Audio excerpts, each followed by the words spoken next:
Hey, so issue number 2 and how to fight outrageous attorney's fees in Florida probate cases. One of the quotes that I use frequently is something that happened early on in my career.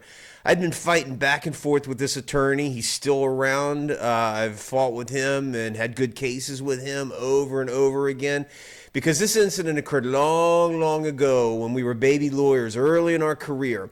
And there was this case, clients were fighting, one brother fighting another brother and a sister in the middle, and they went back and forth and back and forth.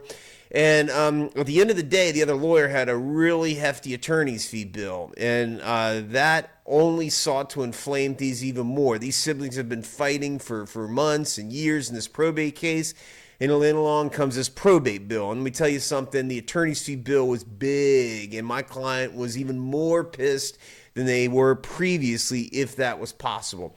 And I remember walking into the hearing, and it was down in Clearwater, and the other attorney's out there, and we were doing our deal out in the hallway, and that's all fine, collegial, professional, etc. And we walked into this hearing room, and the hearing proceeds and goes along, and the judge is kind of flipping through and looking at things.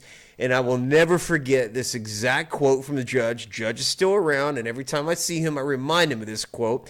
He looks through the attorney fee bill, and he looks over at the other lawyer, and he looks back at me, and he says, "Mr. Weidner, maybe your problem is you're not charging enough in attorney's fees." And I kind of sat back for a little bit and thought about that. And obviously I've thought a lot about that in the 20 plus years since that judge uttered those words. And there was a lesson in that. It's a lesson I carried my entire career, and that is this: at every step in litigation, we as the attorney must be communicating with our client about the risks, the benefits, and the costs involved in litigation.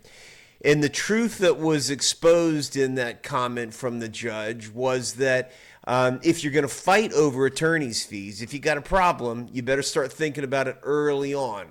No matter what side of the fight you're on, your attorney had better be communicating with you that there is a cost involved here. The cost could be worth it if you win. If the conduct on the other side is particularly egregious, then maybe that cost-benefit analysis really makes sense. But in some cases, people are fighting just because they want to fight, and that happens in probate cases. Why? Well, and sometimes it's found money. We hear over and over again, "I'd rather give you, the attorney, all the money than have that rotten scoundrel, my brother, get any of it." I don't like that comment. I don't want you to rather pay me rather than put more money in your pocket or put more money in your brother's pocket. If you don't like that, let's give it to a charity. But the bottom line is this: if you are fighting in a probate case, there are going to be costs involved.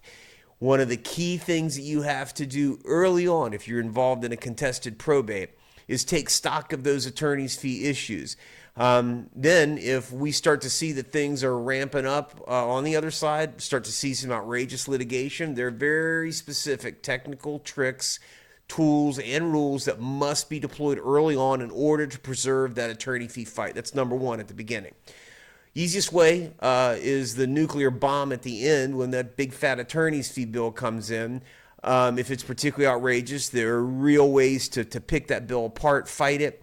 And then there's one very specific tool that can be deployed that can wipe out an entire attorney's fee claim. It has to do with some rules that attorneys must follow in order to perfect their claim for attorney's fees. Oftentimes it's not done properly, and I deploy these tools often in order to come and really even out the scales for that client, particularly one that's been abused by a more powerful sibling or the personal representative. They get in there, they get a little big for their britches. Sometimes they're unsophisticated. They get taken advantage of by their own attorney. And then I come in, swipe away those attorney's fees, and put more on the table for everyone. So if you're concerned about attorney's fees, get in the fight early and make those presentations and objections known.